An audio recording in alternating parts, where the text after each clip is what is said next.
Senator, nice to see you, sir. Good to be with you, Greta. All right, Senator, a lot of people trying different sorts of ideas to try to get everyone to figure out a solution for this problem in Washington. And I'm curious, you have sent a Dear Colleague letter to your colleagues suggesting maybe getting together tomorrow. What is your letter? You know, I think we're going to have coffee tomorrow at 11 a.m. on the steps. I think really people think this is one party or the other. My understanding is the American people are frustrated with both parties not talking. And I think there's some symbolism to it. But I think we could also have coffee and talk about what is the final position that both sides would accept in order to get there. There's already rumblings of this, that there is a position that we could all come to, but it would involve negotiating. The problem I see right now is the other side keeps saying they will not negotiate. Well, how do you find compromise if you're not going to negotiate? Why won't they negotiate? Is it that they feel that they have such a strong position, they've given up so much for so long, or do they want to bloody the nose of the Republicans? You know, I'm not sure, but I think it's an untenable position because I think ultimately Americans do want us to talk to each other.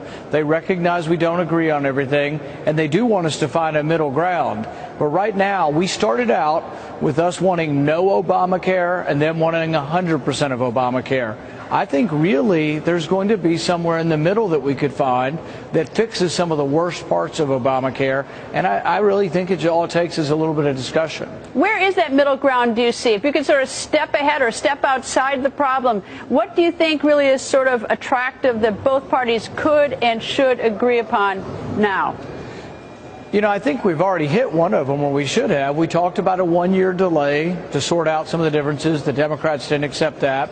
We also talked about a delay just of the individual mandate, and they didn't accept that either. I think there's also discussion of whether or not getting rid of the medical devices tax. You know, 80 senators, including about 20 Democrat senators, voted, maybe even 30 Democrat senators voted to repeal the medical devices tax. I think that would go a long way towards getting rid of a tax we think will really hurt jobs and will really be onerous on innovation in medical technology.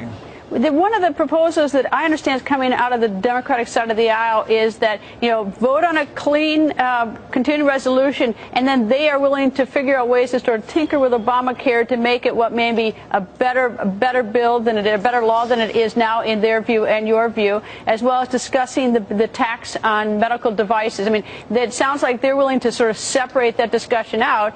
But is it that the Republicans don't trust the Democrats, or you have no leverage if you get to that point? Well, see, the problem is we've had, you know, at least a year, maybe 2 years to fix some of these problems, and they don't bring them to Congress. They go around Congress, and the president just does what he wants to do. I think in an extra constitutional or illegal fashion, he just does what he wants to do by executive fiat. And so I'm not sure they will come to Congress. And here's the other problem. We wouldn't be here with this shutdown if Harry Reid had been passing appropriation bills. If he had passed all of his appropriation bill this year, you couldn't shut down anything. So people complain about, oh, these terrible people shut down government. Well, if Harry Reid had done his job and passed the appropriation bills, there would be no spending to shut down or to hold hostage. Well, things have gotten pretty rugged today. For instance, you tweeted the president sent more security to World War II Memorial than he sent to Benghazi. Senator Durbin on the other side of the aisle said every parent knows that if you give in to a spoiled child, I guess he was referring, he's making a slap at the Republican Party, if you give everything to a spoiled child today, it will be worse tomorrow. So both sides are, they're taking out the knives. Yeah, well, I don't think we've completely gotten rid of politics. And we had a little fun with that tweet today, and I actually still am laughing thinking about it. But it's kind of serious and kind of sad. There was a time during the attack in Benghazi when there were 5 people there protecting 4 people and the ambassador. There weren't many people protecting him. And today there were 7 people trying to keep the World War II vets from seeing the monuments. And somebody did make a political decision. I promise you that someone didn't get all the employees out there putting barricades up for hundreds of yards if they didn't want to make a political statement. They're trying to blame this on Republicans, but in the end it's just stupid to block an open monument and say, oh, you can't go look at the monument. We have thousands of veterans coming here, traveling across the country, actually some being flown here, and then we're going to not let them look at the monument? Absurd, whoever made that decision. Is the fight over the debt ceiling, which is our next on our horizon, is that going to be more rugged than this battle? You know, I think all of these things should have